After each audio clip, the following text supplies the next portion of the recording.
Soy una maestra uruguaya formada en los tiempos de María Orticochea. Salí del Normal en 1950, decidida a ser maestra rural. Y en eso me puse.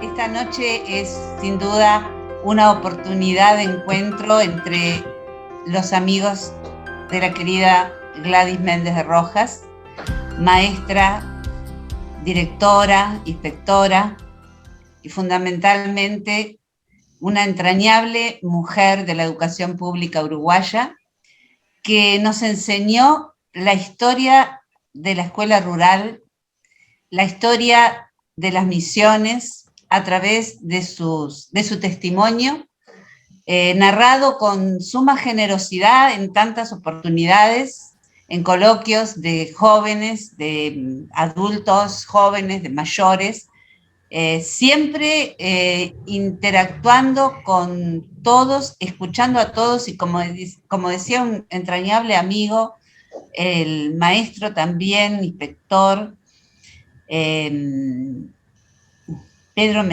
José Pedro Mendina, Chichita siempre fue una mujer humilde que nunca habló más de lo que escuchó. Siempre estaba dispuesta a escuchar y esa quizá fuera su mayor virtud, porque de esa manera ella llevaba como buena maestra a todos los rincones un poquito de sabiduría, llevando la sabiduría que encontraba en cada uno de los lugares donde ella frecuentaba, con una generosidad que la caracterizó siempre y con una formación muy, muy acabada en todo lo que hace a la educación uruguaya. Nosotros, como Asociación de Amigos de los Institutos Normales, tuvimos la dicha de tenerla entre nosotros y que ella aceptara en la última etapa de su vida, cuando incluso estaba ya padeciendo una enfermedad muy, muy triste, que ella aceptara ser la presidente de esta asociación. Ella Cristina, fue perdón, entonces nuestra... Cristina, ¿Sí? te interrumpo un segundito. ¿Te animás Sí. a bajar tu cámara que no te estamos viendo bien? Ahí, perfecto. ¿Así? Muchas gracias. Bueno, Perdón la interrupción. gracias Javier. Les decía entonces que en esa última etapa de su vida, donde ya la enfermedad le quitaba fuerzas, pero su vocación le mantenía en pie, Chichita aceptó ser la presidenta de la Asociación de Amigos de los Institutos Normales y fue para nosotros en momentos de dificultades, como siempre pasa en todas las instituciones, un apoyo indudable, un apoyo señero, un apoyo iluminador. Gracias es la palabra que encierra nuestro mensaje hacia esta gran maestra. Quisimos reunir entonces en el día de hoy junto a su familia, sus hijas, Marcela y Lucía, quienes nos han ayudado en toda esta instancia. Queremos agradecer especialmente a Gustavo por todos los trabajos técnicos de apoyo para que tuviéramos la oportunidad de llegar a todos lados con la imagen y con los videos. Agradecerle a Ingrid, a Luis, a Javier, desde el Instituto Normal, el apoyo que nos han dado también. Y en síntesis, decirles a todos bienvenidos. Nosotros vamos a tener una exposición ahora de gente que compartió con Chichita diferentes momentos de su trayectoria académica. Vamos a tener la exposición de la familia y al final vamos a dar la intervención a quienes quieran también compartir algún testimonio que consideren de interés para todos. Por supuesto que los tiempos son acotados, las tecnologías, y una vez culminados los testimonios, vamos a cerrar este encuentro con un video realizado justamente por Gustavo, que con ello cerraríamos el encuentro. Así que, sin más, le doy la palabra a nuestro presidente actual, el profesor Eduardo García Tesque, quien se va a dirigir a ustedes en nombre de la Asociación de Amigos de los Institutos Normales. Muchas gracias. Bueno, buenas tardes a todos. Es un gran placer para la asociación poder encontrarnos en este espacio que de alguna manera está rindiendo homenaje a una gran compañera, uno diría a esas personas a las cuales siempre encontraba una respuesta favorable frente a cualquiera de las situaciones que se le plantearan. Cristina acaba de avanzar un poquito diciendo que Chichita aceptó ser la presidenta de la asociación en sus momentos que no eran tan fáciles. Y sí puso todo su empeño y su esfuerzo acompañándonos en cada una de las reuniones que realizábamos y a las cuales ella podía concurrir. Yo creo que en primer lugar la Asociación de Amigos de los Institutos Normales tiene que agradecerle a Gladys Méndez de Rojas su dedicación hasta sus últimos momentos frente a la causa de la educación. En primer lugar eso. En segundo lugar, para aquellos que nos conocen o aquellos que aún no nos conocen, la Asociación de Amigos de los Institutos Normales es una organización civil que fue creada en el 1 de abril del 2005 a través de los estatutos que fueron firmados en una asamblea general que se realizó en los Institutos Normales de Montevideo. Recoge en esta etapa, segunda etapa, la vieja experiencia de la década de 1940, donde existía la Asociación de Amigos de los Institutos Normales, casi seguro que con los mismos fines, que eran el apoyar el desarrollo profesional de los estudiantes magisteriales. Así se volcaron las expectativas y las esperanzas de muchos docentes a lo largo de su historia, tanto apoyando a la asociación como desarrollando las actividades en favor de la profesionalización docente. Hoy la Asociación de los Institutos Normales, la Asociación de Amigos de los Institutos Normales, está transitando una etapa de fortalecimiento. Intentamos lograr ampliar su accionar, intentamos de alguna manera convocar a más gente para poder participar y hacerse eco de la causa, más allá de que estamos todos con el esfuerzo siempre centrado en la lucha por la mejora de las condiciones de la profesionalización. En ese objetivo, quizá uno de los elementos centrales es el apoyar a los alumnos y a los egresados, brindándoles diferentes beneficios y premios. Vale aclarar también que a partir del apoyo incondicional en su momento de todo el magisterio, y posteriormente un apoyo fundamental que fue desde el punto de vista económico, el acuerdo que realizó en aquel momento la presidenta de la asociación, que fue Beatriz Cuinat, con Iris Bruno, que en ese momento desempeñaba el cargo de secretaria en la comisión directiva, se logró la aceptación de la donación de la familia Barbagelata Echeverry, y se crea el premio Nilda Castellucci Barbagelata, en homenaje también a la maestra y profesora de los institutos normales. Ese es un eje importante que tiene la asociación y a través del cual nosotros hemos ido trabajando durante todo este tiempo. Chichita había enfocado todo su esfuerzo en apoyarnos en la salida de las diferentes opciones que teníamos para poder desarrollar las instancias de primero, hacer conocer un poco el accionar de la asociación, que por diferentes motivos había quedado en un plano que no era el deseado, y en segundo lugar, tratar de lograr nuevamente convocar a la gente para comenzar a participar y a desarrollar acciones en torno a la mejora de la profesionalización y del magisterio nacional.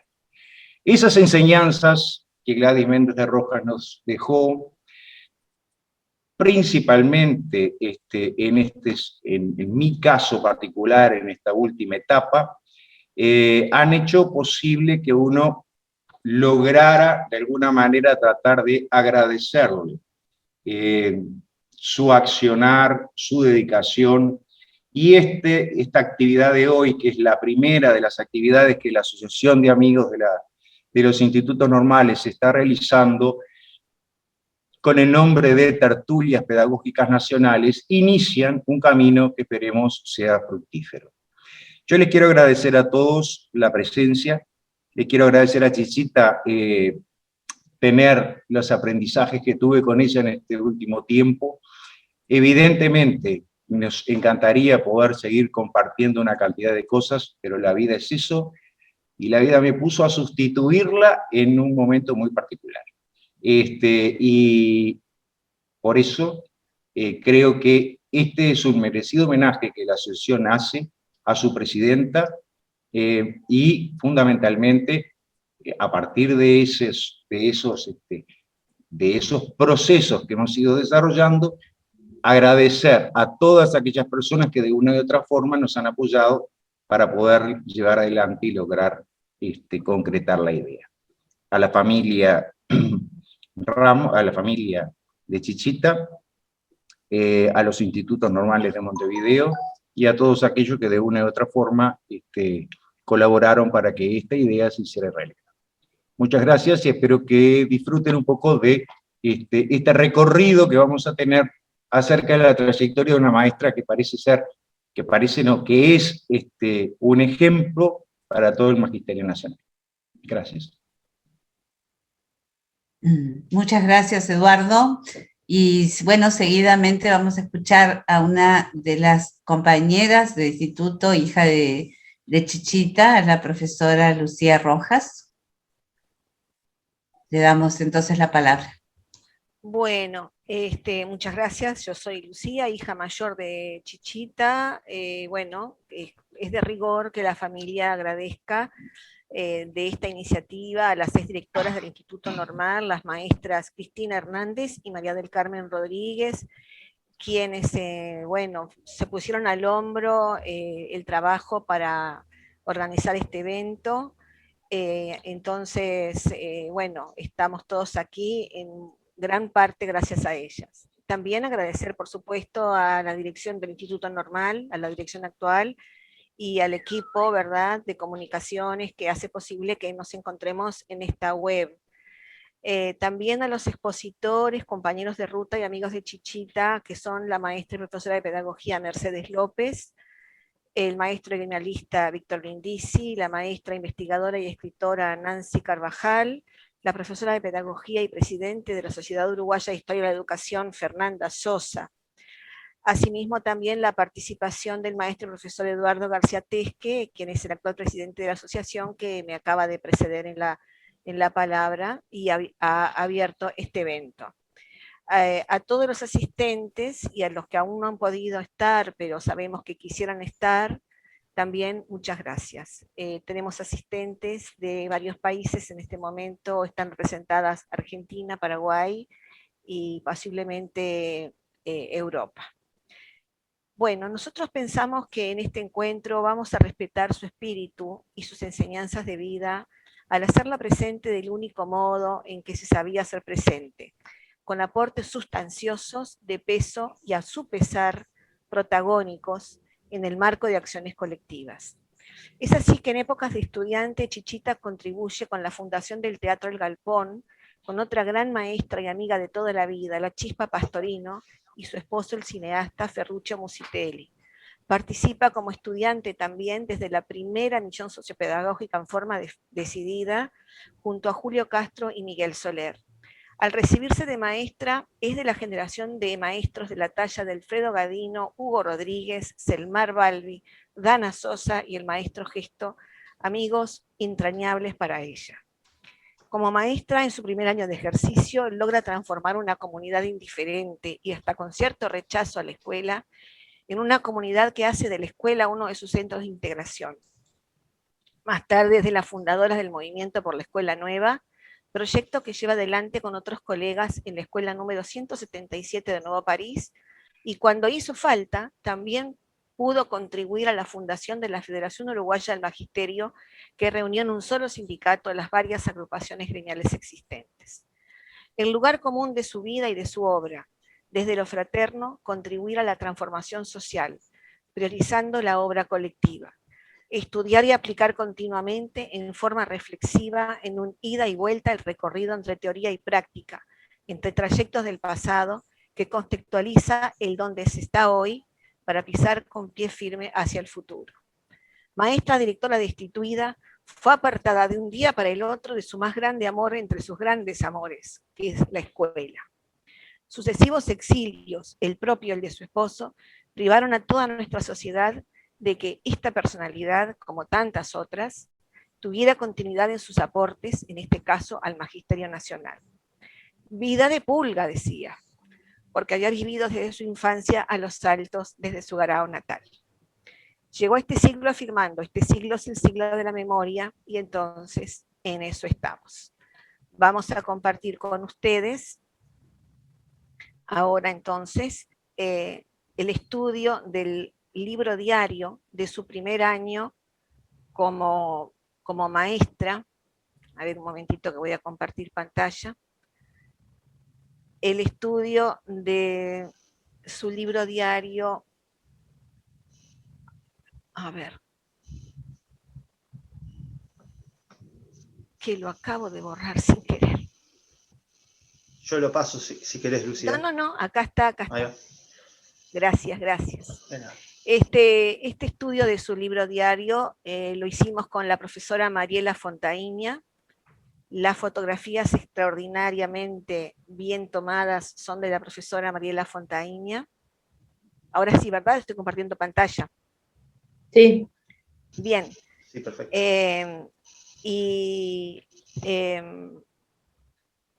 Vamos a iniciar este viaje entonces. Esta es la foto. Esta es la foto del rancho en donde se hacía el local escolar. El local escolar de Arroyo de la Virgen. Esta es la foto original de cuando ella fue maestra, y esta es la foto hoy, con un ceibo bien crecido, que ustedes ven el tiempo que ha transcurrido, ¿sí?, entre aquel rancho y esta foto de hoy. 15 de marzo de 1951, en el día de la fecha me hago cargo de la dirección de esta escuela.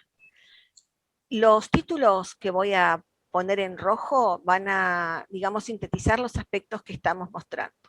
La lucha por la educación como derecho, 16 de marzo, adopto las disposiciones necesarias para la limpieza y el arreglo del local. 26 de marzo, en el día de hoy llega la señorita Alba Acordagoitia, designada ayudante en calidad interina. 27 de marzo, salimos a las casas más próximas a avisar que las clases están abiertas, ya que la asistencia es en absoluto deficiente. Lunes 2 de abril, el día de hoy pudo ser una hermosa jornada de trabajo, ya que la mayoría de los alumnos pensaban iniciar hoy las clases, pero llovió interminablemente. Con todo, vinieron 2 niñas que no precisaban más venir a la escuela. Viernes 6, buen tiempo. Recibo los boletines informativos del mes de marzo del Ministerio de Ganadería y Agricultura. Estos eran los boletines que recibía en la época una escuela rural carente de todo. Boletines oficiales. 9 de abril, recibo la circular número 1 y 2, el boletín del Instituto de Colonización número 14, del Ministerio de Ganadería y Agricultura, un formulario censal y el nombramiento de la señorita Alba Acordagoitia. Jueves 12, buen tiempo, muy buena asistencia. Bueno, aquí parece que estaban pasándola mal en algún momento de solaz. Se inaugura la Comisión de Fomento y el Comedor Escolar. La visita del inspector y el 20 de abril, tiempo lluvioso, se inauguró el comedor escolar. Siendo a las 17 horas de la tarde, se hace una reunión de vecinos, quedando designada la Comisión Fomento de esta escuela. La escuela junto al pueblo. En su libro 200 años de escuela pública, dice: en mi primera escuela de Arroyo de la Virgen San José no había comedor. Nuestros alumnos y nosotros aprendimos muchas cosas intangibles a esa hora del comer fraterno entre bocado y bocado. Los padres también fueron cambiando la relación con la escuela, que sentimos como más comprometida con la educación y más respetuosa y fraterna con los maestros. En el día de hoy se inauguraron las clases de corte y confección para alumnas de quinto año y ex alumnas de esta escuela. La escuela entonces como centro de formación permanente de la comunidad. La escuela como taller fraterno para vivir y no dejarse estar. El 28 del mes próximo pasado se realizó una fiesta de cumpleaños a la que asistieron la mayoría de los padres. En junio 19 se realiza el acto de jura de la bandera. El tiempo es bueno y concurren a la mayoría de los niños. Junio 28. La asistencia ha mejorado. Las clases adquieren ritmo más vigoroso. Vamos logrando una atmósfera de taller fraterno en que todos vivimos en vez de dejarnos estar.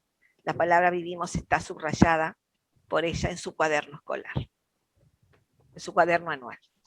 La escuela como centro de celebraciones a pesar de las malas condiciones. Junio 6. Continúa en pie el problema de la asistencia a pesar de nuestros esfuerzos y continúa en malas condiciones el local escolar. El comedor escolar funciona bien y los cursos a ritmo muy lento. Es realmente imposible apurarse en la enseñanza. El 28 del mes próximo pasado se realizó una fiesta de cumpleaños a la que asistieron la mayoría de los padres. Bueno, le apretaron un caballo y venciendo los temores, siempre le tuvo terror a los caballos. Aquí la vemos subida a un caballo buscando niños en el campo. Logro transformador. El vecindario corresponde a los esfuerzos de las maestras. Septiembre. Se realizó la fiesta de cumpleaños de los niños de septiembre. El vecindario se comporta cada vez mejor. La maestra estudia. Pedí licencia los días 3, 4 y 5 por presentarme a concurso.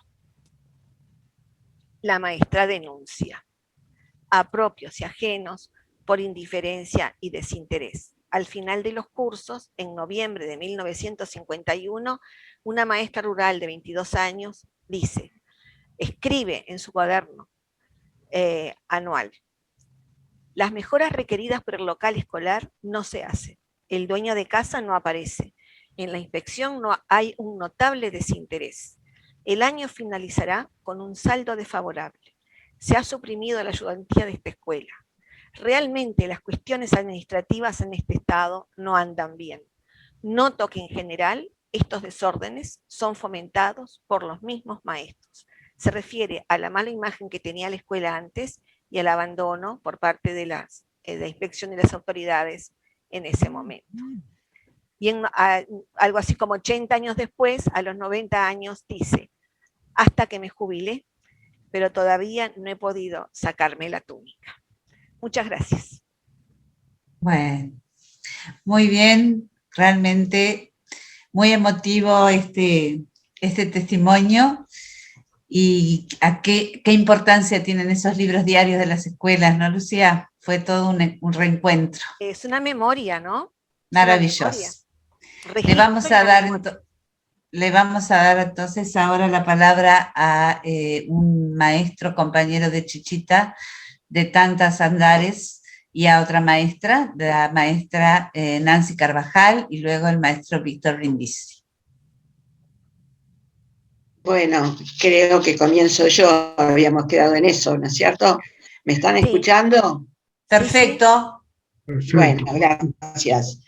Bueno, en primer término, lo que quiero decir es que este formato de esta reunión no le hubiera gustado nada a Chichita.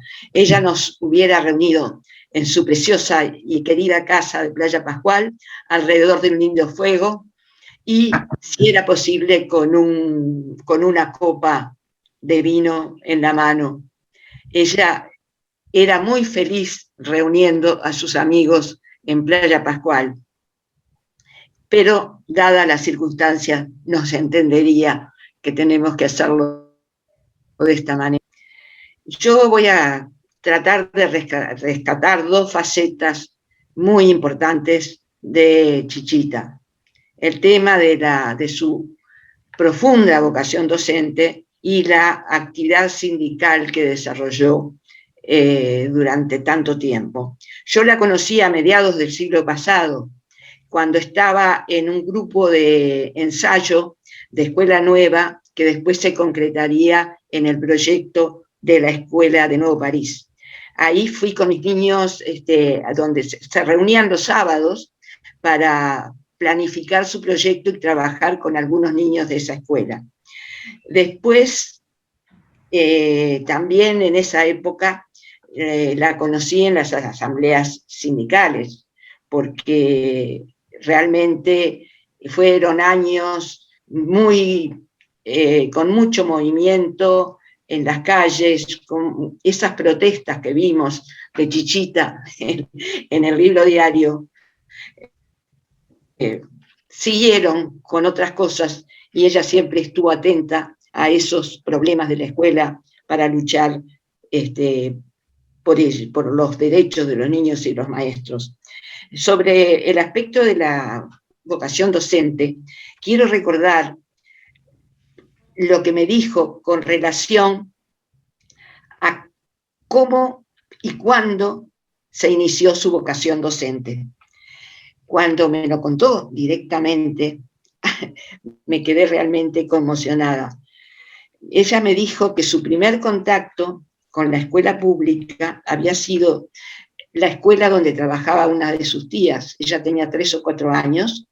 La tía la llevó a la escuela y ella estuvo observando cómo trabajaba la maestra, cómo era el aula, y desde ese momento sintió, a los 3 o 4 años, en su primera vez que entraba a una escuela, sintió que ese era su lugar. Es increíble cómo me contaba los detalles que había visto en el aula, cómo trabajaba su tía, los compañeros, las cosas que había en la clase, el olor típico de pizarrón y tinta y tiza que hay en las aulas. Y así eso la llevó a estudiar en los institutos normales y realizar toda una carrera docente. Yo siempre la conocí haciendo búsquedas pedagógicas para mejorar la actuación, a pesar de que era una maravillosa maestra. Después de eso, de aquel ensayo que ellos hicieron en la escuela número 60, elaboraron un proyecto que firmó el movimiento de Escuela Nueva, que presentaron al Consejo y se los aprobó el Consejo en el año 1958. En la escuela número 177 de París, Chichita decía: guardo en el archivo del alma ese año de labor como una fuente de aprendizaje, reflexiones, de manantial permanente. Quiero leer lo que decía Chichita con respecto a ese día, que está en el libro que escribieron con María del Carmen. No creo que el 14 de marzo de 1958 hubiera en todo el mundo nuestros maestros más felices que nosotros. Ese mismo día empezamos la tarea con niños y vecinos que se fueron arrimando. Trabajaron con entusiasmo todo ese primer año y muy apoyados por el barrio, porque veían la forma en que trabajaba, que iban también los sábados, que hacían huerta, bueno, todo eso que ustedes saben que eran las tendencias nuevas que se tenía, que seguían los maestros de la llamada Escuela Nueva. Pero ¿qué pasó? En el año 59 cambió el Consejo, trunca la experiencia. No es casual que en esos mismos años también truncó el gobierno la experiencia de Soler en la mina, como así le había pasado también a Jesús de los años 30, y le pasaría después a Martínez Matonte, años después. Parece que las autoridades no tienen confianza sobre los proyectos que salen del alma de los maestros. Esta experiencia, que no voy a extenderme más porque además está explicada en el libro que escribieron, pero que necesitaría una investigación porque es un emergente del espíritu renovador que impregnaba al magisterio. Y pienso que sería valiosísimo ver esa época de la historia de la escuela de los años, fines de los años 50. Nancy, discúlpame, quedan 2 minutos. Bueno, con relación a la actividad sindical, yo quiero, aunque me lleve un ratito más, contar que hay una olla en la casa de Playa Pascual que para mí es el símbolo de la unidad de estos dos aspectos, del aspecto pedagógico y del aspecto sindical. Esa olla enorme que estaba en Playa Pascual, y supongo que está todavía, acompañó a Chichita desde la primera escuela en la que trabajó. Y esa olla usó para hacer la comida para los niños en los comedores escolares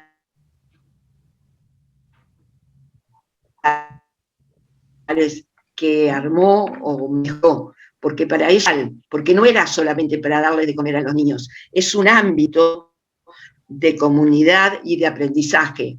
Ella habla sobre este tema en el libro, la importancia que tiene eso. Y entonces creo que esa olla debería, como un símbolo, estar en el Museo Pedagógico.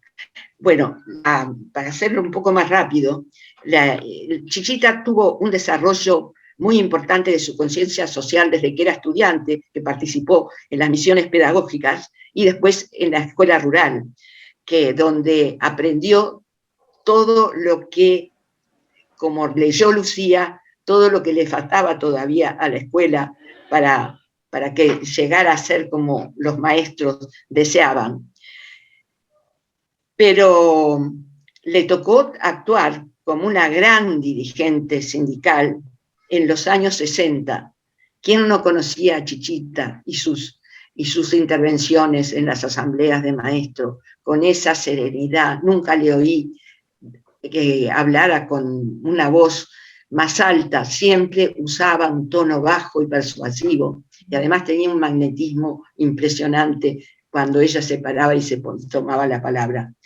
Pero le tocó trabajar en esa época como dirigente también del magisterio, y fue una época de mucha convulsión, y voy a saltearme toda la parte que le tocó la lucha en momentos en que hubo persecución sindical de maestros, de todos los sindicatos, y que a ella fue la última que quedó en la casa del maestro y la custodió todos los días, porque ya los otros compañeros estaban en el exilio, presos, en la clandestinidad. Ella estuvo en la casa del maestro al final, ya cuando todos los días, imagínense ustedes la angustia de Chichita por tener primero a Rojas, a su compañero de toda la vida, que ya había sido expulsado del país y estaba en la Argentina, y a sus hijas que la estaban esperando en su casa. Sin embargo, allí quedó, al pie del cañón, y hablando con los militares, parlamentando, porque ellos querían que le entregaran la llave.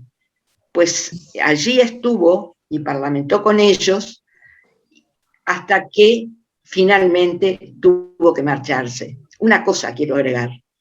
Ella me dijo que, no sé si esto lo saben otros compañeros, que le exigió al oficial que fue a pedirle la llave que tratara de que la casa quedara dentro de la órbita de enseñanza primaria. Y yo le pregunté, ¿pero y por qué se te ocurrió eso? Dice, porque yo pensé que de ese modo, algún día cuando volviéramos, sería más fácil para nosotros recuperar la casa. ¿Se dan cuenta cómo pensaba esa mujer?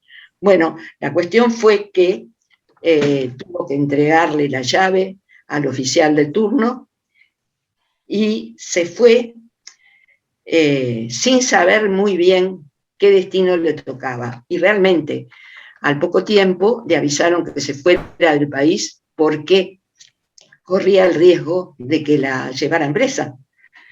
Entonces, se fue al exilio. Yo tengo la imagen de lo que ella contaba cuando marchó a Salto para cruzar a Misiones, que era donde estaba Rojas, con su hija pequeña que abrazaba a su muñeca y una cantidad de valijas y bultos.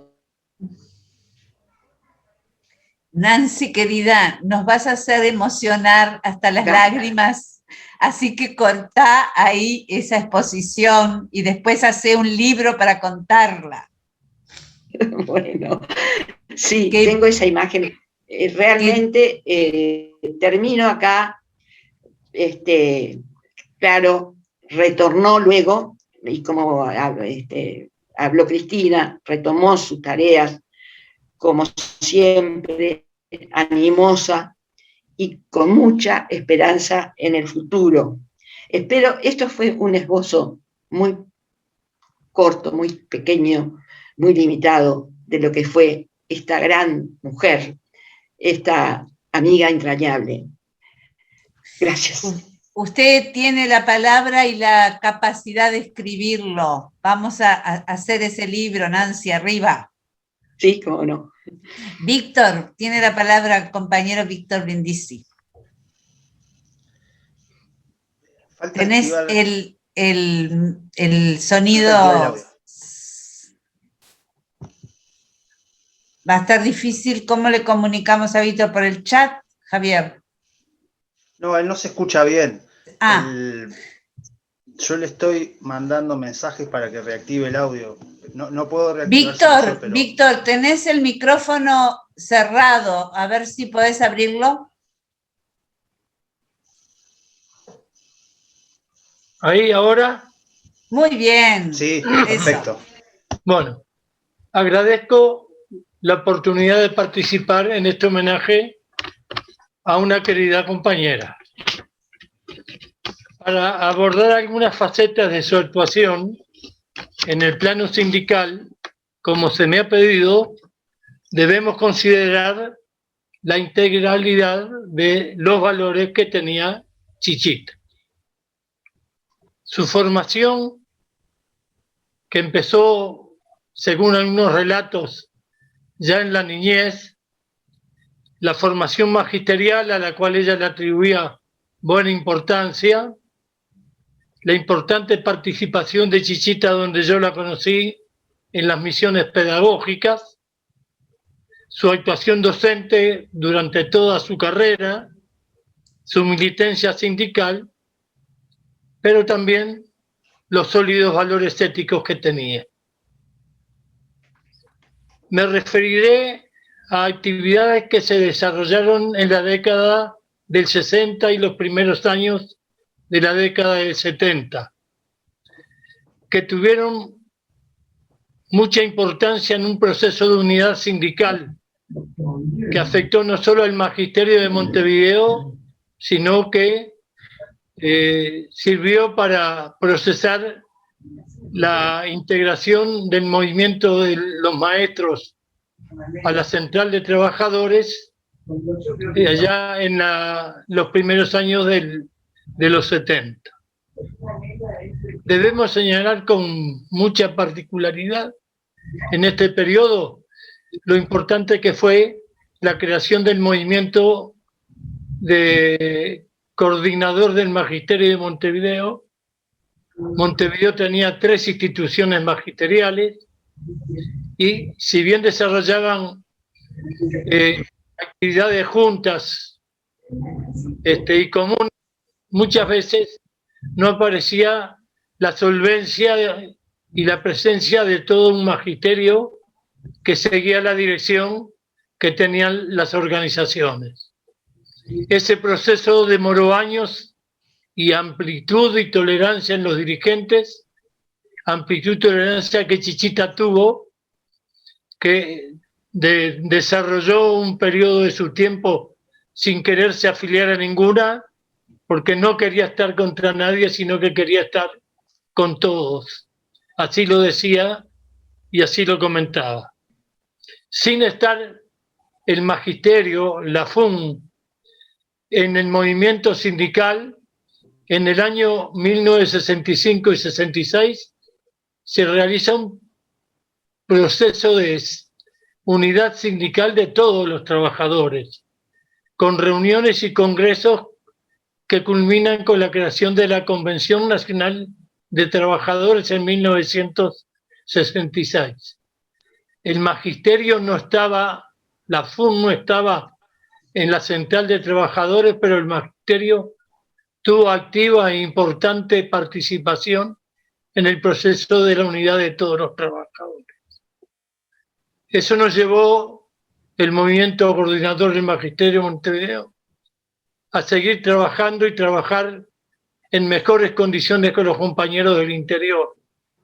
Eso nos llevó a que en los primeros años del 70 logra el movimiento coordinador del Magisterio de Montevideo obtener, junto con otras organizaciones del interior, la mayoría en la FUN y en el Congreso Federal Elector. Al desarrollarse la actividad, lo primero que resuelve ese Consejo Federal es integrarnos a la Central de Trabajadores. Fundamento importante, porque parecía que los maestros nos sentíamos distintos y que teníamos distintos problemas y que nos conformábamos con que el salario docente o la escuela funcionaran bien y no nos preocuparan los otros problemas de la vida real de los niños, que no dependía de la escuela, sino de la condición salarial, económica, cultural de sus padres y de su propia comunidad. Aparte de este proceso unitario, desarrollamos también actividades muy importantes en el orden de la mejora sustancial de los salarios, como la equiparación con secundaria, y de principios contra la ley impulsada por la predictadura y su ministro Sanguinetti, finalmente promulgada. Avanzó también el movimiento coordinador del Magisterio de Montevideo en promover actividades destinadas a mejorar el trabajo de la escuela, obteniendo mejoras presupuestales que posibilitaron creaciones de cargo importantes y atender mejor situaciones fundamentales como la edificación escolar y la alimentación escolar y la salud de los niños, creándose muchas de las actividades en ese proceso. Víctor, quedan 2 minutos. 18, como lo relata Nancy, Chichita trabaja con compañeros del movimiento de la Escuela Nueva en una zona de Nuevo París, la escuela número 177, en la cual era limítrofe con la escuela en la cual yo trabajaba, la 148, y tuvimos algunos puntos comunes de contacto, y entre ellos teníamos un lugar común para las actividades que se realizaban en la zona, que era la participación de la Asociación de Fomento y Edilicio Social del barrio, conocida por La Tierrita, y estaba en la avenida Simón Martínez. Víctor, También, perdón, Víctor. Víctor. Sí. Ahí no se Sí, que te queda 1 minuto. Sí. Avanzó también en defensa de la población escolar más pobre, desarrollando entre el 65 y 66 una campaña nacional de escolarización y un censo nacional de los niños, que señaló problemas de ausentismo, inscripción tardía, deserción con cerca de 35.000 niños en edad escolar fuera de la escuela. Todo esto tuvo miles de participantes, incluidos y destacándose entre ellos a Chichita. Debemos señalar también que su permanencia permanente en el mundo educativo no cesó en el momento de su jubilación o de cambiar hacia otras actividades. Permaneció, diríamos, la preocupación educacional hasta cerca de los momentos de su muerte. Finalmente, propongo y hago algo que le hubiera gustado mucho a Chichita. Al rendirle el homenaje a ella, recordamos también a quienes fueron sus compañeras y compañeros de lucha y que hoy, lamentablemente, no están con nosotros. Será una lista naturalmente incompleta. Salen los nombres de Dana Sosa, de Lida Díaz, de Amneris Romelli, de María Esther, Vales de González Ariosa, de Angela Martínez y muchos más. Salen los nombres de compañeros de trabajo de Chichita, como Eduardo Heriberto Gesto, Didasco Pérez, Senmar Balbi, Juan Lorenzo Pons, Rolando Vieira, Hugo Rodríguez, Mario González. Gracias. Gracias, Víctor. Por favor. Un honor tener las palabras del maestro también y escuchar nombres tan queridos como los que acabas de pronunciar. Muchas gracias, Víctor. Por favor, un gusto. Ahora, sí, seguidamente le damos la palabra a la colega Mercedes López, que nos va a traer un testimonio de la vida profesional compartida con Chichita. Bueno, buenas tardes a todos. Y después de estos testimonios, es difícil de los testimonios y la emoción que provocan, ¿no? Pero bueno, vamos a ir a otra época. Nos vamos a ubicar en la época de salida de la dictadura. Ahí fue donde yo conocí personalmente a Chichita como maestra inspectora en la Escuela Experimental de Malvín.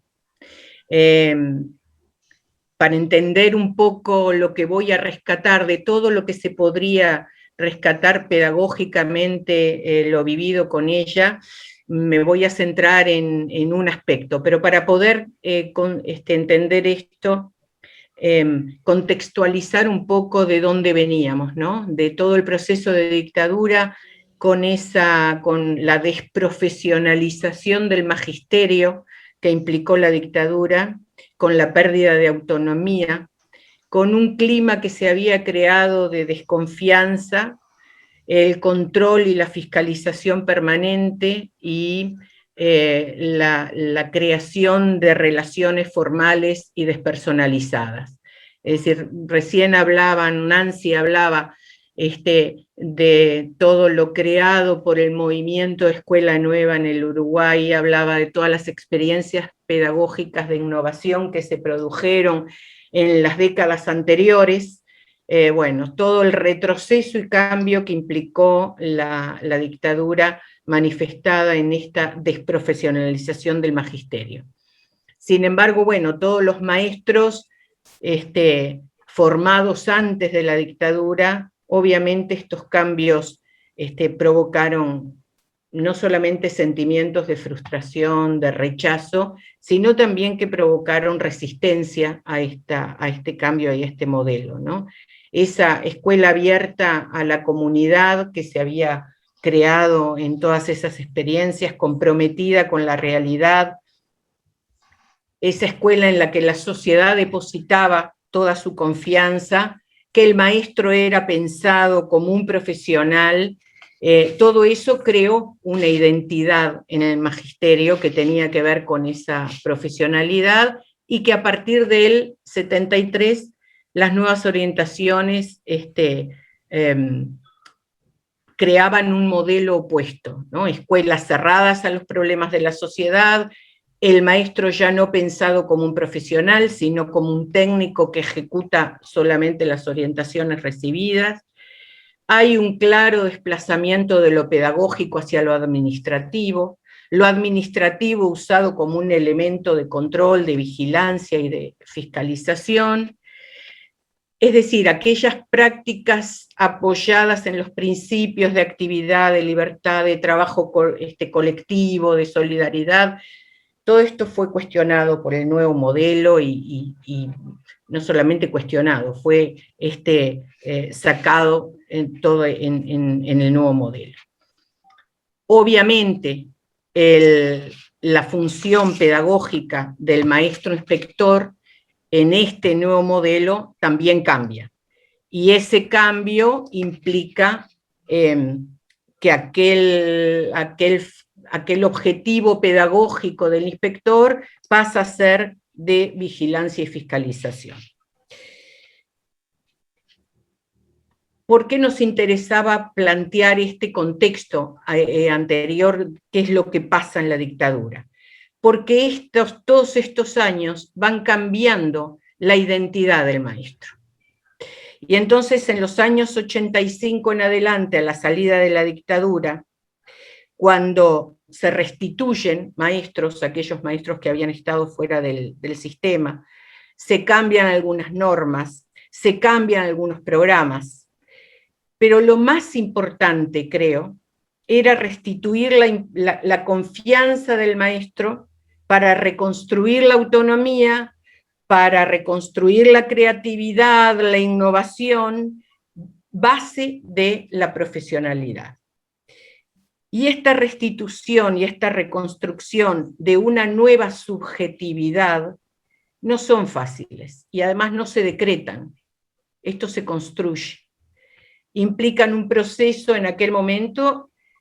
¿Por qué digo que no es fácil? Porque implicaba un proceso de deconstrucción de esa subjetividad que se había creado durante tantos años y volver a reconstruir esa profesionalidad. Y creo que el trabajo pedagógico de Chichita, lo vivido en ese momento en la escuela, fue ese. Fue la construcción de sentidos y significaciones nuevos, y que estos obviamente se configuran en espacios sociales, como la escuela, y en relaciones interpersonales que se van estableciendo. Reconstruir en el maestro ese sentido y ese significado del ser profesional, fue parte de ese legado que como maestra inspectora Chichita fue construyendo. ¿Cómo? Restableciendo el diálogo entre pares, estableciendo relaciones francas, confiando en el maestro, estimulando la creatividad, valorando su trabajo, orientando pedagógicamente desde el saber, que tampoco se había tenido eso en los años anteriores, en el saber y su experiencia, y en el intercambio respetuoso. La calidez de las palabras, la firmeza de sus convicciones, la sensibilidad para la comprensión de las diferentes situaciones, la relación de compañera, fueron generando formas individuales y colectivas de ser, sentir, pensar y actuar como maestros profesionales otra vez. Y me parece que ese camino difícil que logró es una de las cosas que hoy quería compartir y reconstruir. Pero si ustedes me permiten, si tengo tiempo todavía, un minutito más. Un minuto más. Un minuto más. En esta reconstrucción yo traté de contactarme con alguna de las compañeras que habíamos compartido en aquel momento esa presencia de Chichita en la escuela, y quiero leerles una parte de lo que me mandó una compañera. Dice: lo que recuerdo profundamente es su serenidad, suavidad y capacidad de escucha frente a nuestras interrogantes. Siempre tenía la respuesta justa y sus orientaciones no solo eran aprendizajes pedagógicos didácticos, sino un mensaje profundo de respeto y camino actualizado de crecimiento profesional. Visitaba los grupos y era recibida con afecto y respeto por todos, porque siempre traía una propuesta de crecimiento reflexiva, profunda, que siempre te llevaba a la búsqueda de saberes apropiados con principios sólidos. Siempre serena, siempre cálida, siempre estimulante y vocacional de alma, y siempre inteligente, dando caminos para un aprendizaje basado en un pensamiento inquieto, ni simplista ni informativo, sino activo, inquieto, sensible, crítico, cooperativo e intensamente significativo. Gracias. Muchas gracias, Mercedes, un testimonio fantástico, y a esa maestra contactarla con Nancy para que escriban juntas. Sí, sin duda, sin duda. Bueno, y ahora le vamos a dar la palabra a Fernanda Sosa, que nos va a presentar desde la Sociedad de Historia de la Educación del Uruguay su testimonio. Vamos, Fernanda, te escuchamos.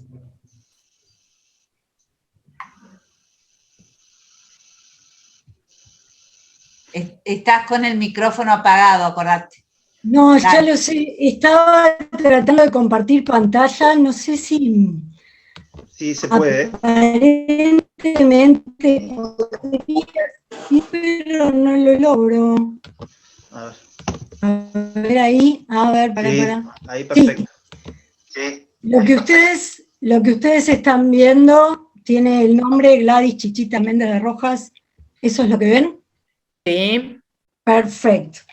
Bueno, yo voy a hablar, me voy a centrar en un aspecto de la historia, de la trayectoria de Chichita, que fue su participación en las misiones sociopedagógicas.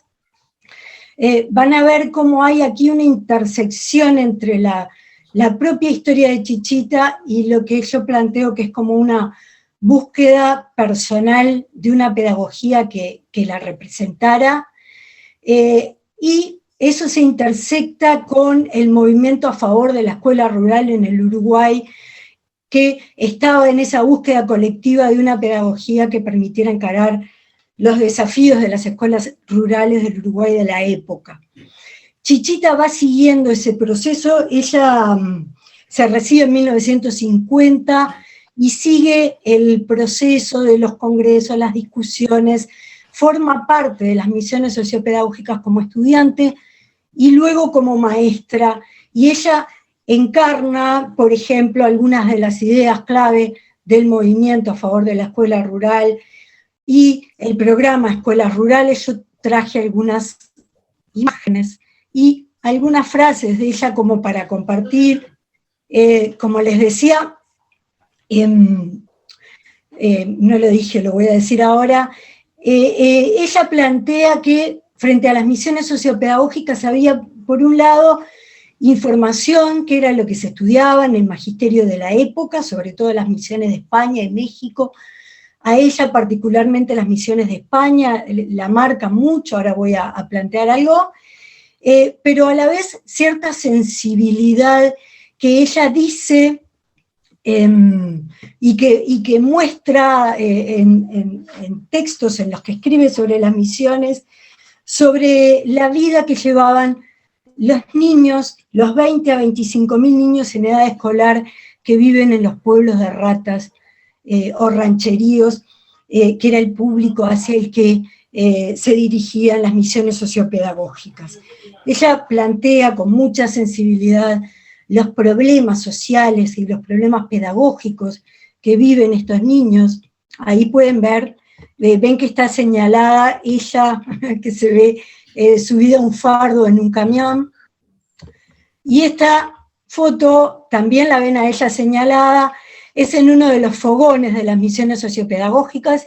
Si tienen oportunidad de leer el libro 200 años de escuela, ella cuenta ahí el significado que tenían esos fogones en el tiempo de las misiones sociopedagógicas y cómo se transformaban en un espacio de reflexión pedagógica.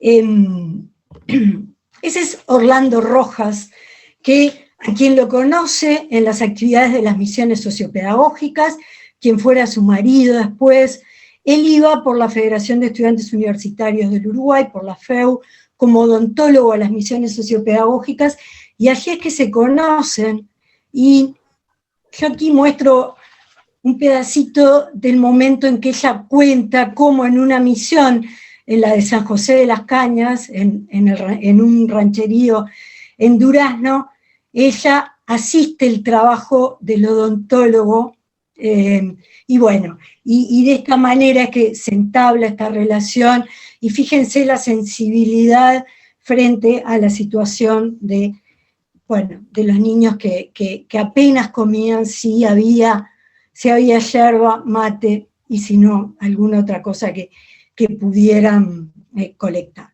Yo voy a plantear algunas reflexiones de Chichita sobre las misiones, básicamente voy a usar esas dos fuentes que menciono ahí, porque para Chichita no solamente participó, fue artífice de esto, sino que también fueron objeto de reflexión con el tiempo las misiones sociopedagógicas.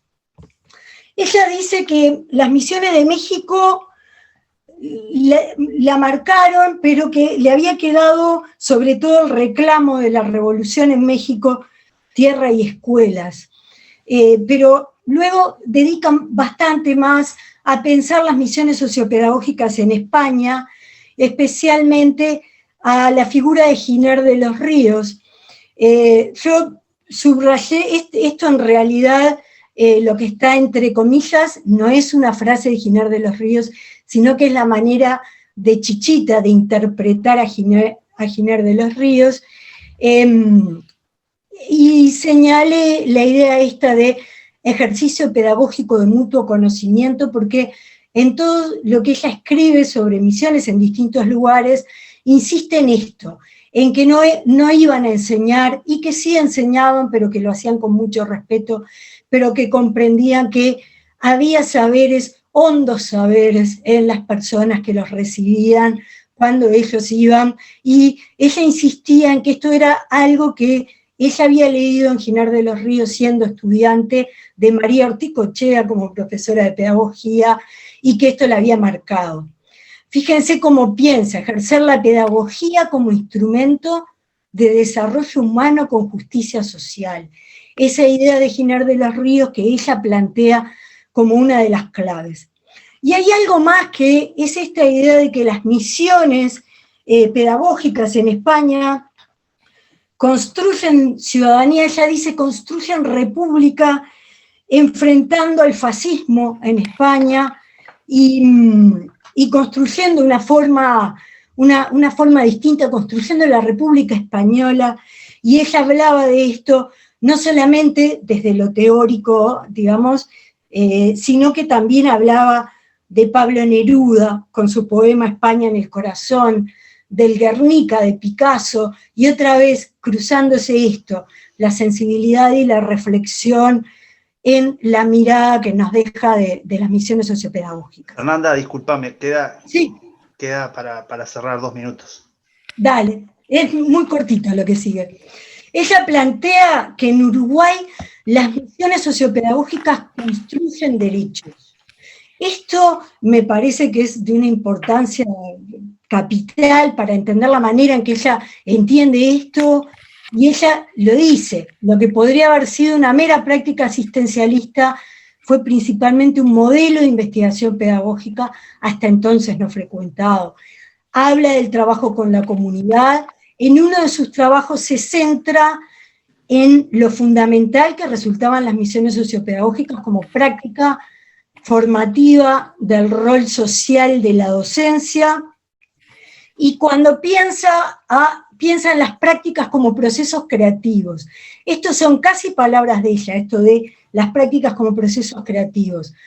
Habla de que las misiones se habían construido como discusión entre distintas concepciones pedagógicas, no le presta atención a esas discusiones, apenas las menciona, y habla de lo que se había construido en conjunto, de la mirada interdisciplinaria para abordar los problemas, de lo integral y lo pleno, y para eso toma una definición que está en el programa de escuelas del 49, miren cómo lo dice.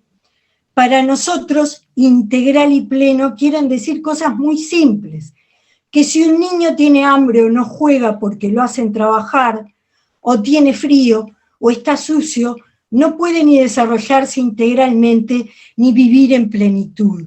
Entonces esta defensa de la actividad integral, hace un momento hablaban del significado que tenía el comedor en su práctica. Rápidamente, su opinión sobre el programa de escuelas rurales del 49, ella despliega una reflexión sobre este programa, cómo se proponen métodos de la escuela nueva y se proponen para pensar esta idea de escuela productiva, pero que a la vez respetara lo que los niños quisieran ser en el futuro, estas ideas que son del movimiento a favor de la educación rural, pero que también Chichita las toma y les da sus propios énfasis. Ella dice que el programa de escuelas rurales fue su fuente inagotable de recursos durante la experiencia rural y en muchas otras oportunidades y circunstancias de la carrera docente. Y para terminar quiero marcar estas dos frases, las dos son de ella, en las que habla como del legado, digamos, o de lo que ocurrió en las misiones sociopedagógicas. Yo marqué con negrita la idea que quiero transmitir. Ella dice que las misiones transformaron el malestar por la situación de la escuela rural en una propuesta de conocimiento y formación profesional. Fíjense cómo lo dice. Es un malestar activo que propone posturas pedagógicas audaces, malestar contestatario y constructivo al mismo tiempo, buscando coincidencias que permitan avanzar entre los actores conscientes de que la escuela sola no puede. Me parece que para que esta contribución que ella nos hace sobre cómo no tenemos que quedarnos en el malestar, sino que tenemos que recuperar esta cuestión de la creatividad. Es por ahí. Cumplí el tiempo, ¿no?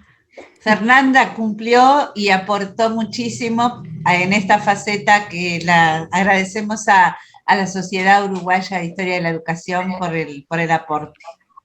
Muchas gracias, Fernanda. Y ahora le damos la palabra a la compañera María del Carmen Rodríguez, que sin duda disfrutó de la creación de la producción literaria junto con Chichita y nos va a comentar esa faceta.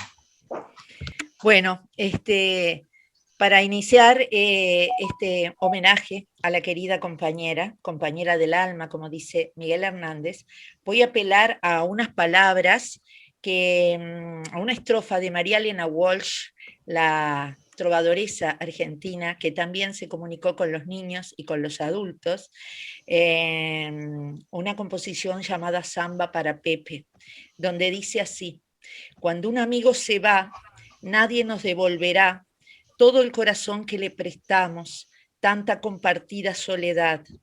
Un amigo nuevo no es lo mismo, Pepe, nos quiere por la mitad.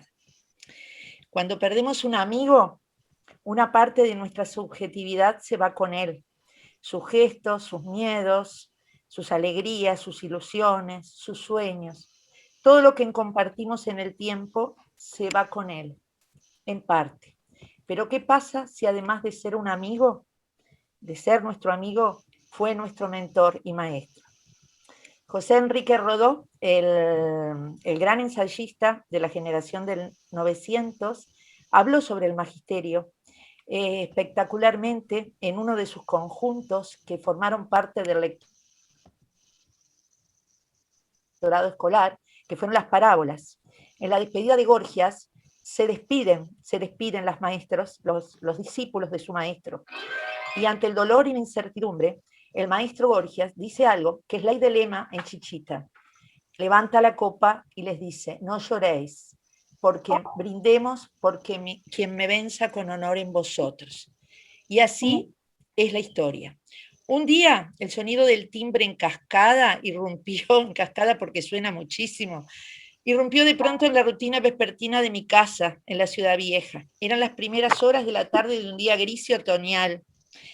Yo recién llegaba del instituto y al abrir la puerta surge ante mí la imagen de quien constituyó un referente constante, sobre todo en los inicios de mi carrera, que es cuando más lo precisamos. Era Chichita. Este apodo único, por lo que encierra en lo afectivo y en lo profesional, remite nada más ni nada menos que a mi primera directora en la Escuela 67 Portugal, a la que llegué casi recién recibida, que venía con ideas y una serie de cuadernitos grises impecablemente escritos en esa letra que ustedes ven ahí, única y especial de las maestras de su época.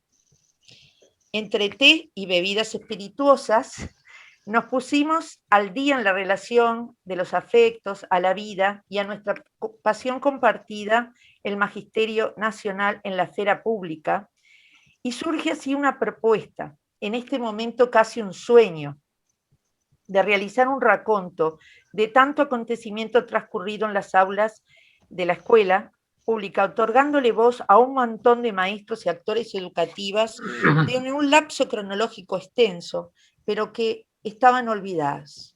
Ese fue el germen de 200 años de escuela pública, Memorias de Aula, y ahí el día que lo presentamos, y el inicio de sucesivas tardes, noches y mañanas en el apartamento de Malvin, en la casona de Playa Pascual, o en algún boliche próximo a la biblioteca del Museo Pedagógico, que sus funcionarias, dicho sea de paso, cuando nos veían venir, se escondían por lo pesadas que éramos, buscando la línea discursiva común a la par que afinando nuestro potencial de docentes escritoras, poniendo las mayores habilidades al servicio de una causa. Diálogo, confrontación, su paciencia y su magisterio puesto en juego para no desviarnos de las rutas trazadas y poner en vereda a esta compañera de tareas que todos los que me conocen saben que soy puro impulso y desorganización. Pero como todo en la vida es movimiento, este inicial propósito cambió 1000 veces de forma, permaneciendo inmutable solo el título: 200 años de escuela pública, memoria de aula. Y se llevaron a cabo una serie de decisiones donde se mezclaban nuestros recuerdos y fundamentalmente las numerosas lecturas dentro del material existente sobre historia de la educación. Ahí está Joaquina, mi nieta en ese momento de 3 años, el día de la presentación, muy concentrada, valorando el legado de Chichita. Tomamos una decisión utilitaria. Trabajar, yo por lo menos lo he vivido, dejando a mi colega y amiga la hercúlea tarea de trabajar los orígenes y la consolidación del modelo pedagógico uruguayo.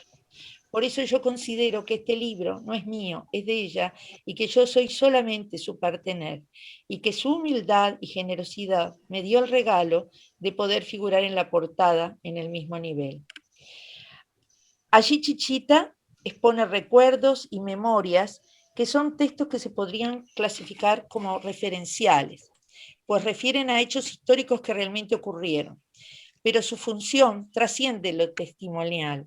No es el yo que está en juego, sino la mirada de una persona que, como dice Miró, en determinado momento se encontró con la historia o cuya historia personal se cruzó con la historia histórica, con la gran historia.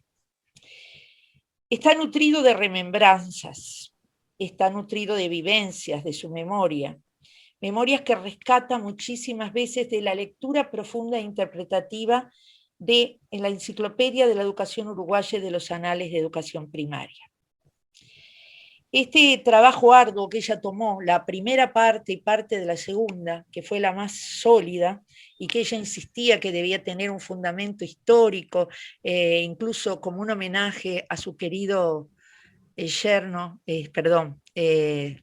al esposo de su hija, Lucía, que es hijo de un historiador, porque decía que ella había aprendido de él la rigurosidad histórica de Ares, la llevó a una revisión en profundidad de revistas, notas de prensa y documentos de la época, incluso de la época dictatorial, que seguramente habíamos leído y resguardado en lo más profundo de nuestras convicciones, pero que ahora, a la luz de otro horizonte y con muchos años más, rescatábamos de ello lo heroico de los compañeros que se animaron a escribir, que es mucho más grave en aquel momento que gritar a voces comentarios tan valientes y adecuados como los transcriptos en la revista del maestro Gadino, en la revista del gremio, Quehacer Educativo, o en el semanario Voces, del cual ella era una suscriptora de primer nivel.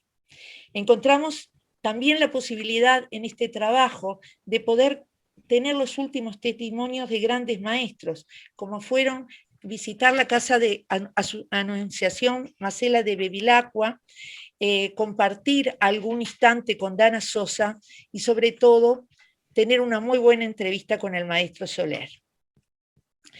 En el libro Memorias de Aula, que no es una única producción intelectual de la compañera, ya que ella escribió sobre parques escolares, sobre escuela nueva, sobre la importancia de las misiones pedagógicas, como recién planteó Fernanda, se centra en su discurso una necesidad de poner en palabras su realidad autobiográfica, espacio donde cognición, emoción, sentimiento y memoria se conjugan para captar los mensajes desde un papel particular configurativo de la lengua. Sus apreciaciones tienen el poder de configurar memoria, ficción y realidad como espejos que se difuminan hacia adelante, componiendo un haz lumínico, un conjunto circular y una espiral sin fin. El libro se estructura en base a 4 aspectos que coinciden con un resumen de la memoria de otros y de la suya propia a lo largo de la educación pública.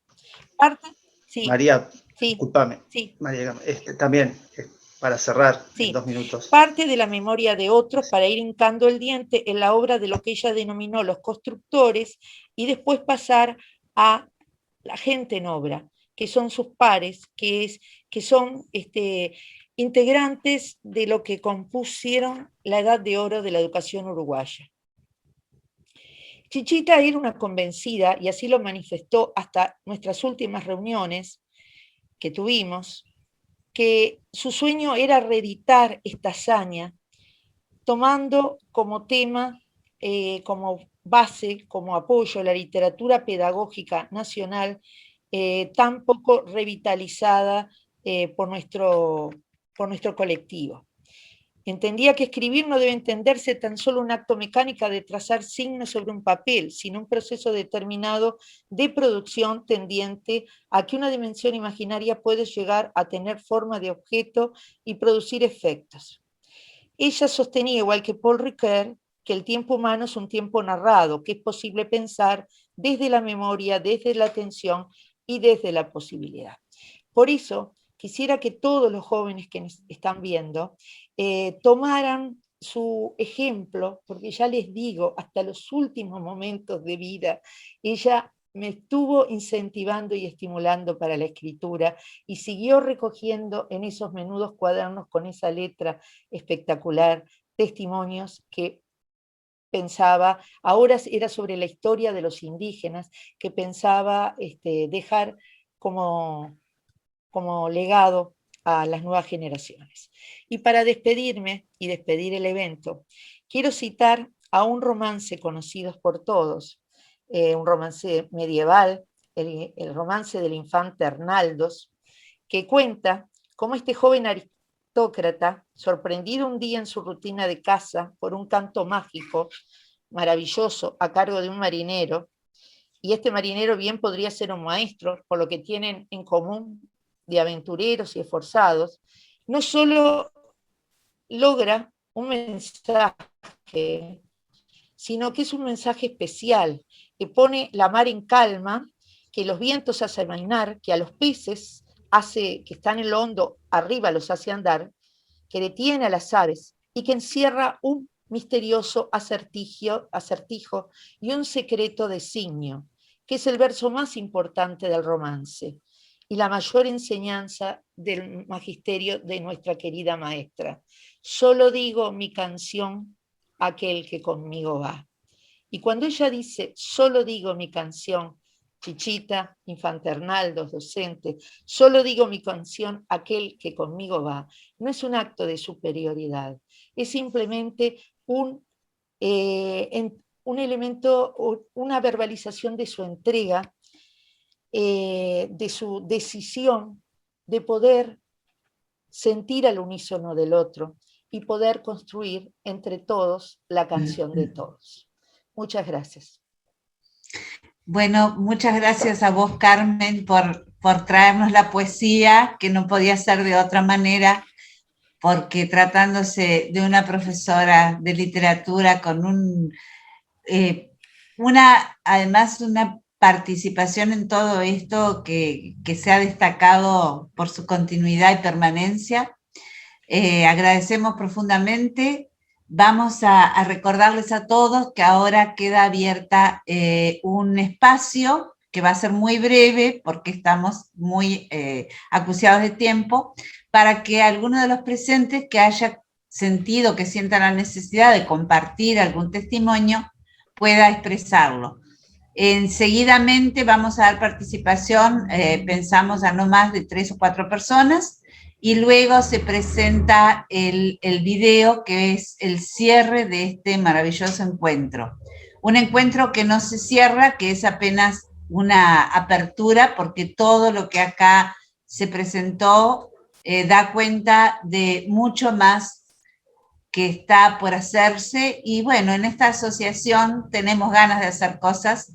Los invitamos a todos aquellos que quieran sumarse a enviar sus datos por el chat, dejarnos sus datos, que nos vamos a comunicar con todos. Así que queda abierto. No sé, Javier, ¿qué te parece? Si tú le das la palabra. Sí, sí. No sé quién quiere participar. Tenemos manos levantadas en la sala, Javier. Ah, es verdad. Jorge Klinger, Gustavo Klein y creo que sí. Estela Zamora. Sí. Si quiere empezar Estela, tiene que activar el audio. Sí. Ahí está. Bueno, yo les estoy hablando desde Argentina. Ante todo los felicito por lo que han hecho, porque esta mujer tan grande lo merece. Yo voy a ser breve y parafraseando a Violeta Parra voy a decir: gracias a la vida que me dio el privilegio de conocer a Chichita y por 3 veranos estar en su casita de Playa Pascual, disfrutando de lo que yo siempre sentí de ella: calidez, humildad, muy dadora, bondadosa, como profesional, esas lindas tardes bajo la parra, un mate o vino, porque era antioxidante. Y hay otra cualidad, Chichita, el humor. Era atrapante su humor. Y esas charlas, yo como docente, terminaba esa charla yo diciéndome altamente, porque era de una rigurosidad su formación. No quiero robarles más. Lamento que el año 2019, por motivos que ya todos sabemos, no pudimos ir a verla, pero la llevo en mi corazón, con mucho cariño, y doy gracias a haber conocido a Jorge, su primo. Cariños para Marcela, cariños para Lucía y para todos sus nietos. Un beso grandote y a todos sus compañeros docentes. Gracias. Muchas gracias, Estela. Javier. Sí, Gustavo Klein y después Jorge Klinger, y si les parece bien. Jorge estaba primero, creo. Ah, perfecto. Levantó primero la mano. Jorge. Bueno, apagá, mi amor. Bueno, ahora sí, Chichita y yo somos primos hermanos por la línea materna.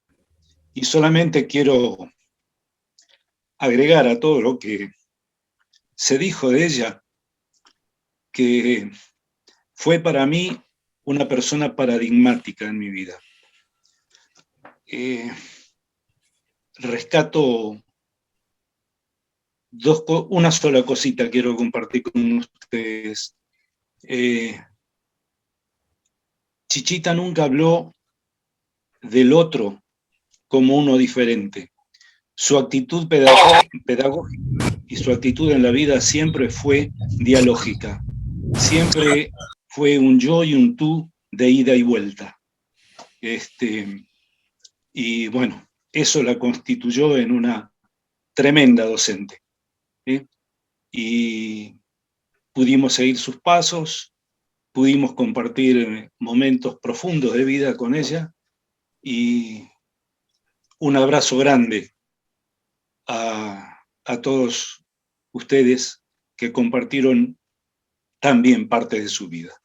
Gracias por esta posibilidad. Muchas gracias, Jorge. Un gusto conocerte, para los que no teníamos el gusto de haber hablado contigo. Y bueno, le damos la palabra entonces a Gustavo.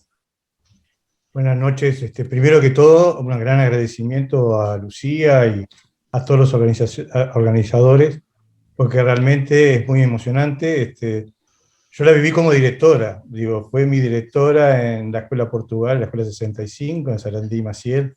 Como ustedes saben, es un barrio de emigrantes, pero además de muchos, de todos los sectores sociales, prácticamente teníamos ahí. Y lo viví del 68 al 74. En el 68, a mediados de año, me encontré con Elena, que sé que está por ahí a la vuelta, maestra de jardinera, y lo que yo diría que hay como dos grandes etapas. Y en la primera etapa no nos dimos cuenta de lo importante que era hasta que sufrimos la segunda etapa, la etapa que fue predictadura y el comienzo de la dictadura uruguaya, ¿sí? Simplemente de calidad de anecdotario, yo recuerdo todavía cuando hacíamos fila para ir hasta a la cocina, donde nos esperaban todas las mañanas, no importaba de si habías comido o no habías comido, porque era un tema de igualdad, a recibir la rodaja de pan de la flauta con membrillo y un vaso de chocolate. Era un símbolo de igualdad entre las personas. Era un tema de que uno iba a la escuela y recibía los lápices y los cuadernos que tenían frases de Varela, que ya nos hacían pensar en su momento sin tener que ni siquiera discutir mucho las maestras al respecto. Era el momento que uno iba a la escuela y tenía el dentista, que ahora parezca tan extraño, ¿verdad? Y era el momento en el cual, cuando nosotros íbamos a la escuela y en el coro se daba toda una discusión, la recuerdo, la tengo patente, si había alumnos categoría A o categoría B, porque los categoría A eran los que tenían buena voz y eran los que cantaban, y me acuerdo de Chichita estar diciendo, no, acá todos tienen que cantar, acá no hay una diferencia. Algunos cantarán mejor, por eso quizás estén en algún lugar, pero todos tienen que cantar la canción. Bueno, recuerdo también, obviamente, cuando en el año 72, cuando se dio la huelga de los maestros, que nosotros estábamos ahí, que ya empezaban a desaparecer las maestras. Recuerdo cuando fui al Neptuno, cuando fui a buscar el carnet, que realmente ahí se veía todo el trabajo de la maestra, tratando de consolarnos y demostrarnos que bueno, que lo que no habíamos logrado aprender, lo habíamos aprendido de otra forma. Y dos detalles más. Uno que posiblemente todos los que estuvieron en esa época lo deben recordar. En el recreo se escuchaba chiquillada. Tenía que haber música primero, y después se escuchaba chiquillada, y lo tenemos patente con mis hermanos, porque lo estuve comentando. Era la canción que escuchábamos y nos quedábamos pensando qué decía la canción, que para niños que vivían en un apartamento era medio extraño. Y un detalle que quizás dentro de la anécdota que a veces no se conoce, y resultado ya en el año 74, el año posterior al golpe de Estado, es que cuando en sexto año nos dijeron teníamos que bailar el Pericón Nacional. Y creo que, no conozco mucho antecedentes, pero creo que debe ser la primera vez que los estudiantes de sexto año, por la situación del país, decidieron no bailar el Pericón Nacional. ¿ah? Y eso obviamente es producto de lo que nos habían sido educados en la primera etapa, esa que yo les comentaba a ustedes, a través de Chichita y una cantidad de maestras que estaban alrededor de Chichita. Recuerdo también al maestro Firpo, de haber ido a clase. Obviamente al final lo bailamos, porque nadie se le ocurría, había amenazas por todos lados de que si caso de no bailarlo íbamos a tener sanciones, ¿no?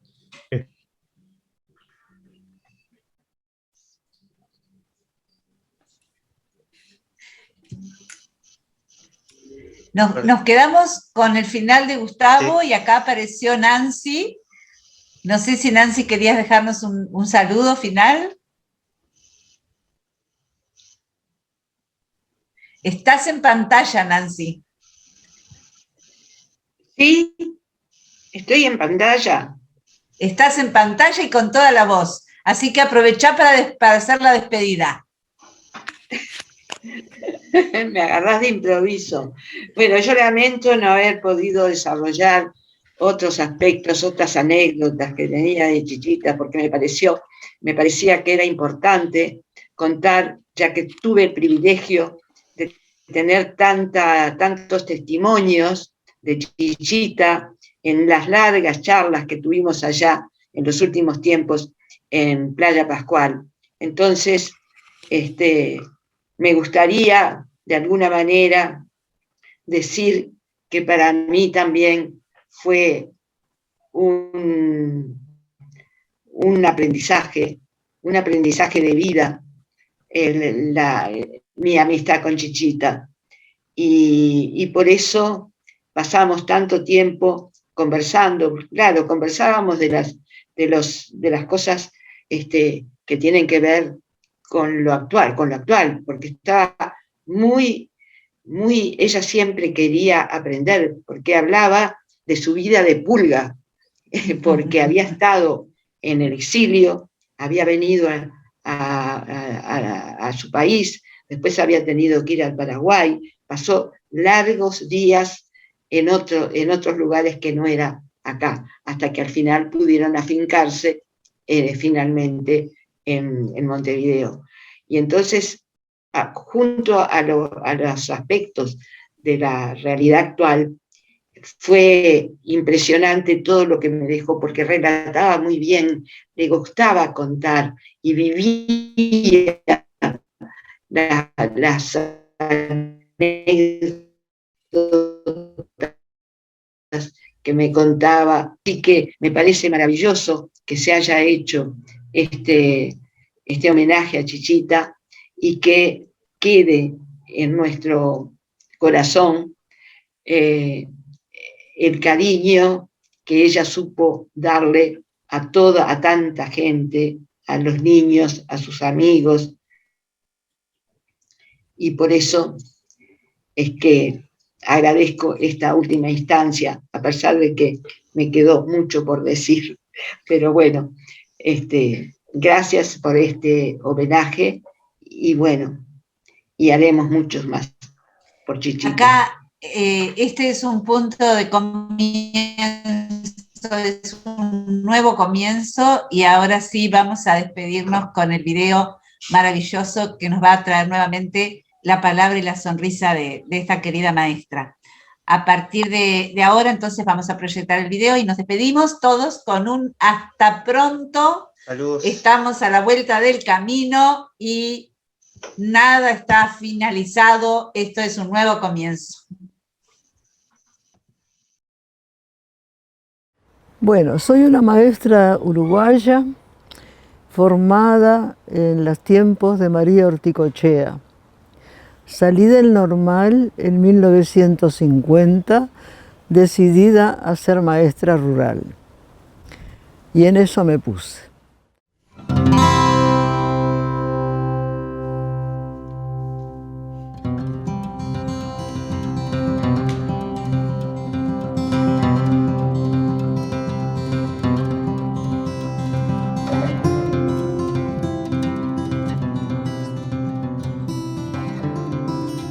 Soy Gladys Méndez de Rojas, Chichita Méndez. Soy maestra rural, pero también fui maestra urbana en zonas difíciles. También fui directora de escuelas difíciles y de escuelas de práctica, y también terminé la carrera con la supervisión. Todo eso me gustó muchísimo, pero tal vez mis mejores recuerdos estén en la escuela rural.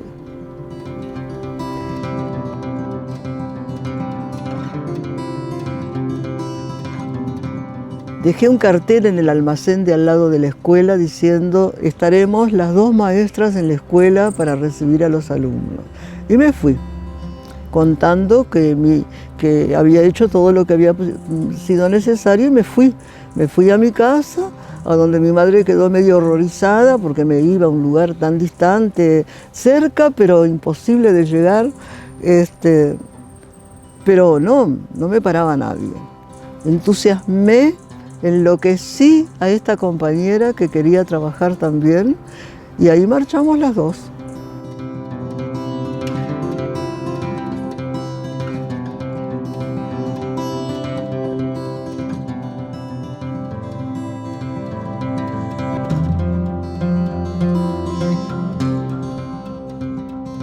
Salimos de Montevideo con la compañera que me iba a acompañar, tomamos el tren, nos bajamos en Estación Rodríguez, tomamos un ómnibus, nos bajamos en el almacén El Vasquito, y ahí pasaba por casualidad un camión que nos llevó a la escuela. Mi compañera era urbana, absolutamente urbana. Yo había ido a las misiones sociopedagógicas y había nacido en el campo y era más canchera, tenía más conocimiento del campo. Íbamos llegando y anochecía, y mi compañera me pregunta: ¿y las luces? ¿Cuándo van a prender las luces? Y yo le contesto: no, Alba, acá no hay luces, este es el campo. Ah, dice. Y luego me pregunta: ¿y las casas? ¿Dónde están las casas? Y no, Pocha, esto es el campo, las casas están muy lejos unas de otras, y además acá hay tambos, precisan mucho espacio para las vacas, para las lecheras. Ah, ¿y la gente? ¿Dónde está la gente? Y bueno, a esta hora la gente toda está en sus casas por dormir, porque se levantan muy temprano para ordeñar. Así que este es el campo. Ah. Y ella estaba armando en su cabeza sus conceptos, alguna lectura sobre el campo y sobre la ruralidad y la vida misma que le estaba enseñando ahí delante de ella, que el campo era así, no había manera de que fuera de otro modo. Llegamos a la escuela y al otro día fue el primer día de clase.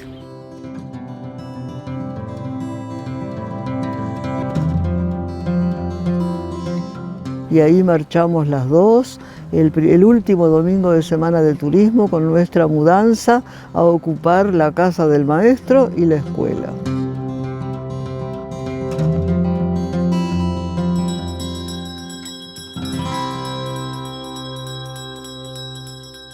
El primer día de clase, las 2 maestras de guardapolvo impecable, en los tacos, esperamos en la puerta de la escuela a los 37 niños que figuraban en la lista. Vino uno solo, el hermanito de la limpiadora, que tenía que venir de todos modos a limpiar la escuela. Esperamos las 10, las 10:15, las 10:30. Perdimos la esperanza de que vinieran, nos miramos, mi compañera y yo, y dijimos: bueno, vamos a ver qué pasa. Nos sacamos los tacos y la túnica y salimos a caminar en alpargata por un campo enorme. Y caminamos casi hasta la caída del sol, recibiendo alguna meriendita en alguna casa más amable y arreglándonos como pudimos. Volvimos a la caída del sol exhaustas pero contentas. Los padres habían entendido. Estaban muy resentidos con la escuela, porque las maestras anteriores se iban de la escuela los viernes un poquito antes de la hora y volvían los lunes un poquito después de la hora. Y a los padres no les gustaba. La comunidad rural quiere que el maestro esté con ellos y sea parte de la comunidad. Si no, no les gusta, no se sienten bien, se sienten como despreciados por otra vida que no es la de ellos. Y nosotros lo entendimos y tratamos de ser así y tuvimos muy buenos resultados con los padres. Y como ustedes vieron en el libro diario, a los pocos días escribo: hoy la asistencia fue muy buena. Habíamos logrado.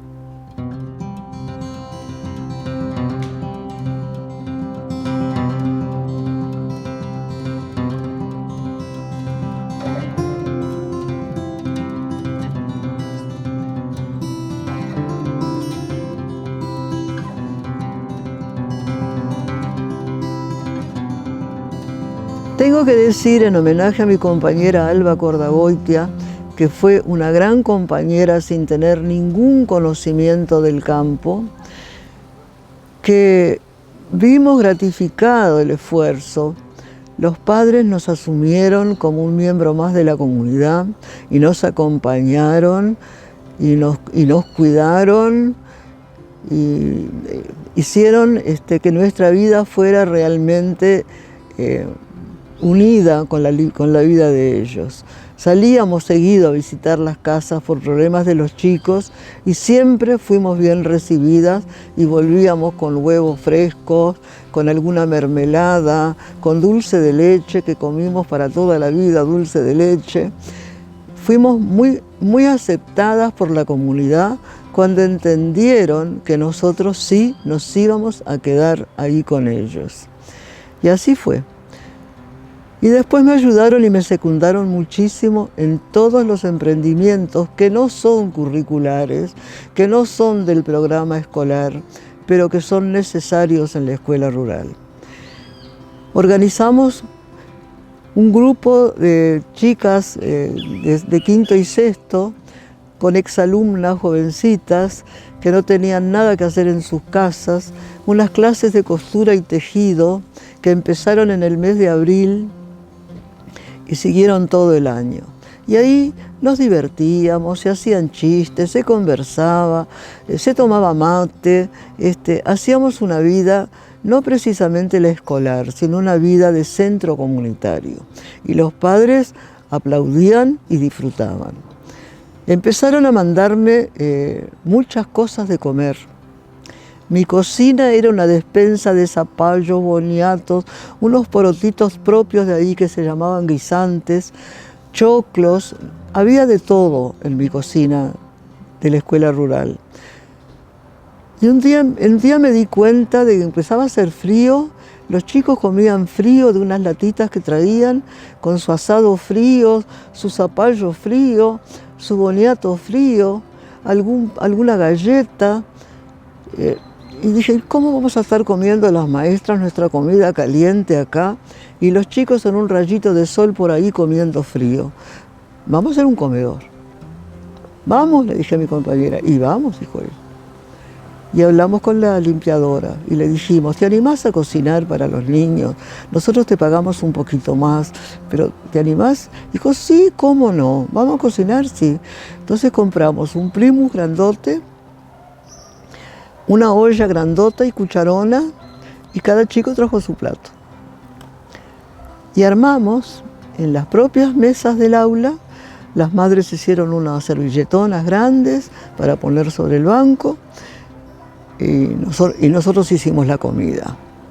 Y entonces a mediodía comíamos todos juntos, y era un placer y un lugar pedagógico insustituible. El comedor escolar no es para los pobres, es un lugar de comunidad, de enseñanza y de aprendizaje. Y eso fue nuestro comedor.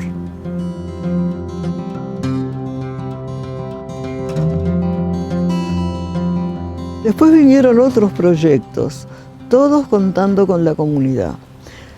Les propuse cuidar la higiene de los chicos, la higiene dental, porque comían en la escuela y así, con la boca sucia, se iban a seguir trabajando. Y lo que yo pudiera enseñarles con dibujos o con recursos pedagógicos no es igual a lo que les puede enseñar un dentista. Y tenía un compañero de misiones sociopedagógicas, actividad que me ayudó mucho en mi carrera de maestra rural, porque me hizo conocer lo peor del campo para poder manejarlo. Y me hizo conocer también lo mejor de las comunidades campesinas para poder escucharlas. Y este compañero de misiones, el doctor Orlando Rojas, un paraguayo exilado, que venía con alguna experiencia de trabajo social en su país, que por eso lo echaron, se colaboró y empezó a venir a la escuela 2 veces al mes. Y tuvo el tino, porque conocía el medio rural de su país y un poquito el del mío, tuvo el tino de venir la primera vez con mi madre. Y entonces en la escuela fue aceptado como un miembro más de mi familia. Y no le erraron, porque después me casé con él.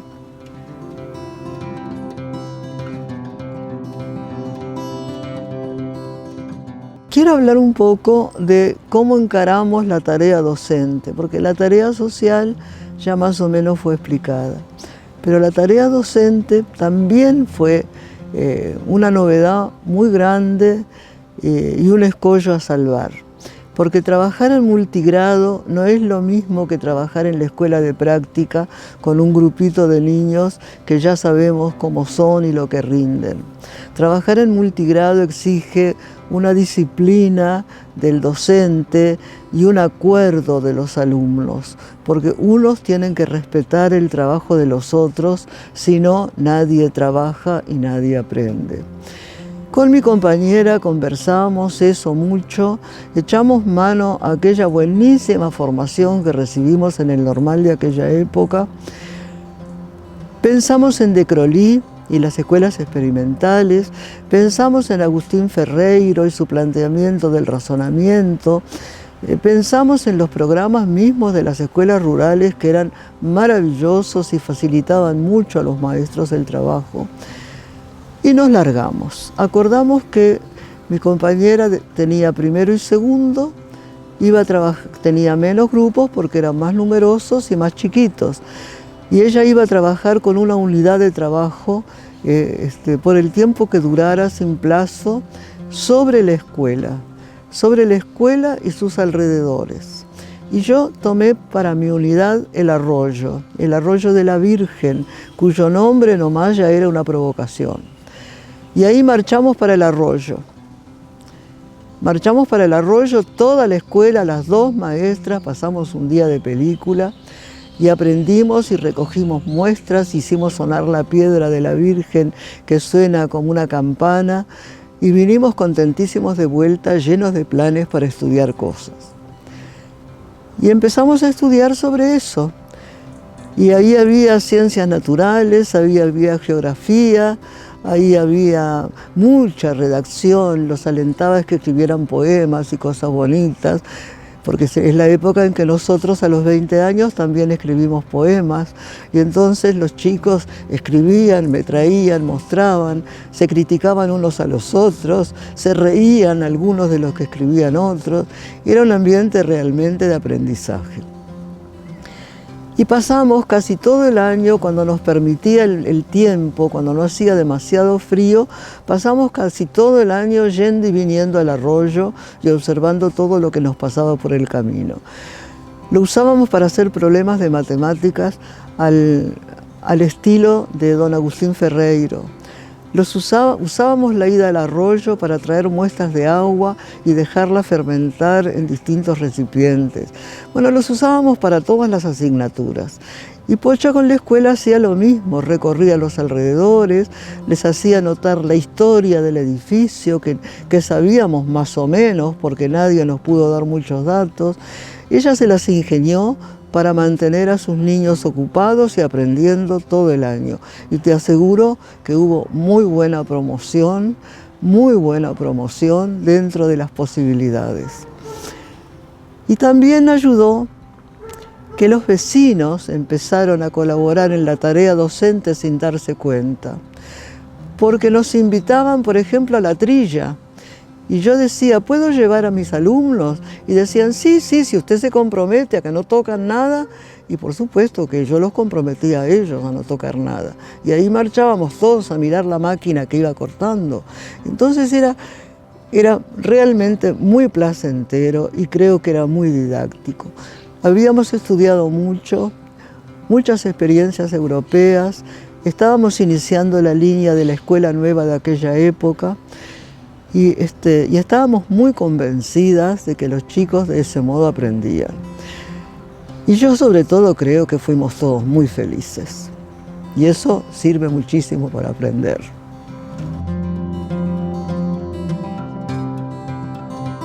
Yo siento que la ruralidad en nuestro país ha cambiado.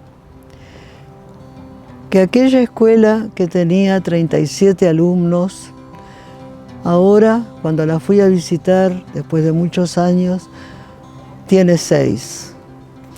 Como que la ruralidad va transformándose en otra cosa que no sé calificar, pero que muchos de los valores de la ruralidad se van perdiendo con una sociedad que va desapareciendo y que ya no está ahí poblando el campo desierto. Yo siento que la ruralidad se está urbanizando y que se está preparando a los niños rurales para que vayan a trabajar a las fábricas y a las ciudades. Esa no es la ruralidad que nosotros, los maestros de aquella época, queríamos. Nosotros queríamos un campo con tierras y con trabajo para todos sus pobladores. Y trabajamos para esa ruralidad. Tengo la impresión que eso lo vamos perdiendo.